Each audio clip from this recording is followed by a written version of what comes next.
Look, maybe he was about to buy NBC. Media mogul Tyler Perry is accused of using fame, power, and promises of Hollywood success to sexually assault and harass a young black actor. Derrick Dixon is his name. If you don't know him, he starred in Perry's hit show, The Oval. And Mr. Dixon just dropped a $260 million lawsuit claiming that Perry groped him, threatened his job, and used favors to keep him quiet. Dixon says it all started in 2019 when Tyler Perry had spotted him working at a party. He offered him roles and then allegedly started sending sexual messages and later assaulting him at home and on set. One of the claims, Perry allegedly climbed into Dixon's bed without permission and began touching him while he was trying to sleep. Now, Dixon says when he pushed back, Perry threatened to kill off his character on the show, then tried to buy his silence with a raise and fake promises to support his own series. Now, Tyler Perry's camp says this whole thing is made up and calls Dixon a scammer looking for a payday. Tyler Perry says that he is fighting back. Now, it's important first to separate what's true and what's not true. We saw a clip going on the internet, kind of from TikTok and other places, of Tyler Perry sitting on the porch, allegedly responding to this. That was an old clip from years ago that was taken out of context. So as of now, we don't have any Tyler Perry response. Of course, again, his attorney responded saying this was a shakedown, but we just want to be clear about what we have and what we don't have. I think it's important to articulate a key point here, which is, maybe two key points, because I see a lot of people here wanting me to say that this man is white. Toy, I hear you. Isaac, I hear you. Others, I hear you. Yes, he is white. Does that matter to me? Yes and no. I mean, the racial dynamics always matter in a racist country. But for me, whether the accusers red, yellow, black, or white, they deserve their day in court. They deserve to be heard. And they deserve a presumption of integrity, just as Tyler Perry deserves a legal presumption of innocence. When we say believe victims or believe accusers or believe women, it doesn't mean that we operate from the assumption that no one ever lies. It doesn't assume that we don't have proper channels to adjudicate competing claims about what happened.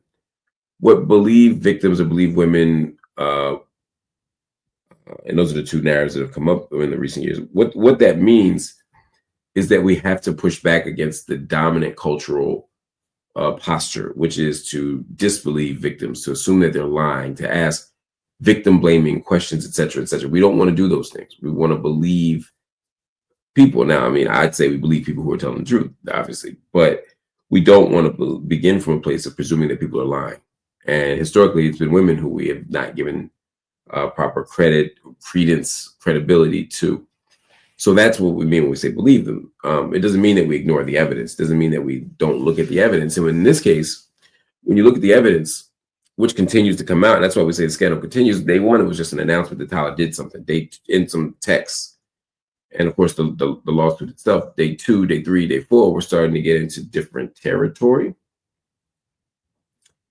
and we're starting to see something else. We're seeing exchanges. We're seeing text messages and threads. And for some, and we talked about this on the Joe Budden podcast, for some, the more that we read, the more it sounds like a relationship going left. For others, this is just a shakedown. For some, it's proof that Perry is guilty. I want to speak to none of those points in particular because I think the courts will do that. What I will say is,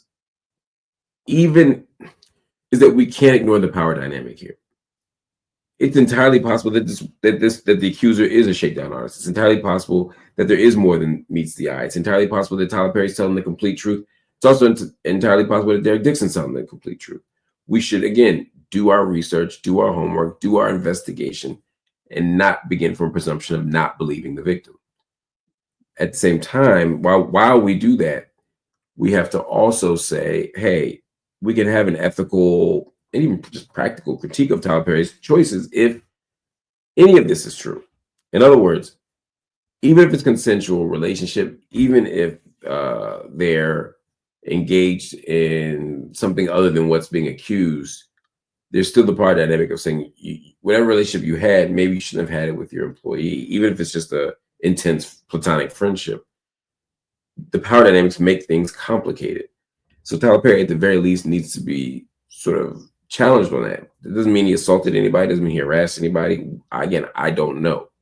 Those text messages were messy and they were complicated, and they did make the story seem less flat than Mr. Dixon's lawsuit would suggest. Doesn't mean he's lying. Doesn't mean he's wrong. Doesn't mean he's not a victim. It just means we have to have that conversation. What's shocking to me is that this is, in fact, the civil suit that's happening. I mean, I would have imagined that he would have gone to Tyler Perry with a number and said, here's a number for me not to say anything. And then Tyler Perry would negotiate and they would arrive at a mutually acceptable number. Tyler Perry seems saying, no, we won't be shaken down. This is all untrue, and we're not going to bend here. Same thing, basically, Jay-Z reportedly did with Tony Busby when those allegations came out against him a few months ago. I think the difference is Jay-Z, his argument was, I don't know this person. This never happened. This is 100% manufactured. So that became an easy thing to fight. Tyler Perry does know this person, and they do have a history. They do have some kind of dynamic, whether it's employee or employee. I don't know what the relationship is. Could be totally above board, but whatever it is, it's going to come out.